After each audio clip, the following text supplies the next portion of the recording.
ইসরায়েলের সঙ্গে হিজবুল্লাহর যুদ্ধ চায় না যুক্তরাষ্ট্র এবং জার্মানি। ইসরায়েল জানিয়েছে তারা লেবাননের হিজবুল্লাহকে মোকাবিলায় প্রস্তুত। লেবাননে হামলা চালানোর পরিকল্পনা অনুমোদিত হয়েছে এবং তা বৈধতা পেয়েছে। এই পরিস্থিতিতে ইসরায়েলকে সতর্ক করে দিয়েছে তাদের দুই মিত্র দেশ যুক্তরাষ্ট্র ও জার্মানি।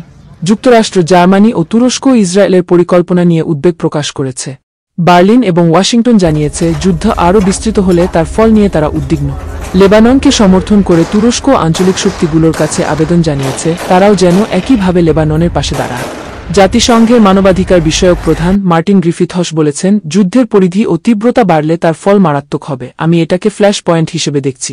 গত 7 অক্টোবর ইসরায়েলে হামলা চালায় ফিলিস্তিনের স্বাধীনতাকামী সংগঠন হামাস।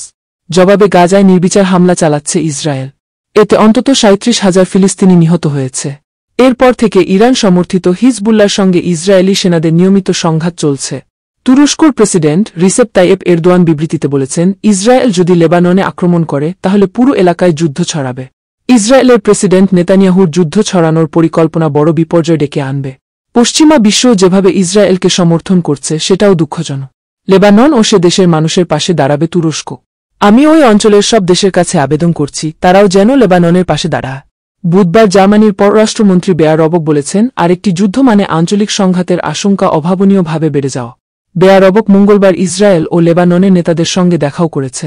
তিনি সতর্ক করে বলেছেন, ইসরায়েল ও লেবাননের মধ্যে যুদ্ধ হলে বিপদ বাড়বে। তিনি বলেছেন, এই যুদ্ধ যাতে না হয় সেটা আমাদের দেখতে হবে। এখনই দুই দেশের মধ্যে আক্রমণ বাড়ছে। দুই দেশের মানুষের বড় অংশ যুদ্ধ চান না। মার্কিন প্রতিরক্ষামন্ত্রী লয়েড অস্টিন ওয়াশিংটনে ইসরায়েলের প্রতিরক্ষামন্ত্রীর সঙ্গে বৈঠকের পর বলেছেন, ইসরায়েল ও হিজবুল্লাহর মধ্যে আরেকটি যুদ্ধ মানে তা আঞ্চলিক যুদ্ধের আকার নেবে। কূটনৈতিক পথেই এই উত্তেজনা কমাতে হবে। জার্মানির পররাষ্ট্র মন্ত্রণালয় সব জার্মান নাগরিককে লেবানন ছেড়ে চলে যাওয়ার অনুরোধ করেছে। বুধবার তারা জানিয়েছে, ইসরায়েল ও লেবাননের মধ্যে উত্তেজনা বাড়ছে।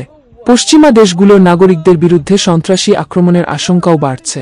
তাই মন্ত্রণালয় সব জার্মান নাগরিককে সতর্ক করে দিচ্ছে।